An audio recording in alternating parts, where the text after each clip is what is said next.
Master the art of using articles in phrasal verbs.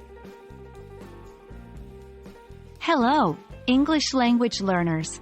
Today we're diving into the wonderful world of phrasal verbs and how articles, those little words, the a and n, work within them. This is a critical part of English that can make a big difference in your fluency, so let's get started. Phrasal verbs are a unique aspect of English. They're verbs that combine with prepositions or adverbs to take on a whole new meaning. Examples include turn on, give up, and take off. Often, the usage of articles in these phrasal verbs can be quite tricky.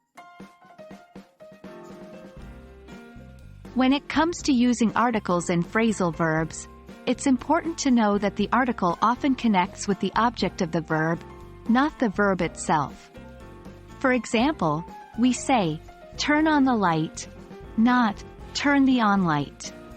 However, remember that not all phrasal verbs require an article. Some phrasal verbs like give up or run away don't need one. One common mistake is using an article where one isn't needed. For example, saying, I'm looking for a job, is incorrect. We should say, I'm looking for a job. Another error is omitting an article when one is required. For instance, turn on light is incorrect, whereas turn on the light is correct. Remember, usage can depend on whether you're referring to a specific thing or something more general. In some idiomatic phrasal verbs, the article is an integral part of the phrase and can't be omitted. For instance, we say, take the plunge, not take plunge. We say, beat the odds, not beat odds. As with many English rules, there are exceptions. Some phrasal verbs just need to be memorized, like go on a diet, not go on diet, or have a look, not have look.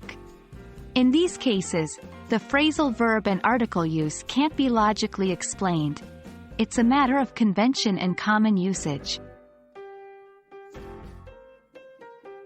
That's it for today's lesson on using articles in phrasal verbs.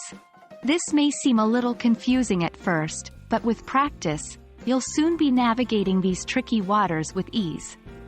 Remember, mastering these will help you sound more fluent and natural. So, keep practicing and don't give up. Until our next English learning journey, happy studying!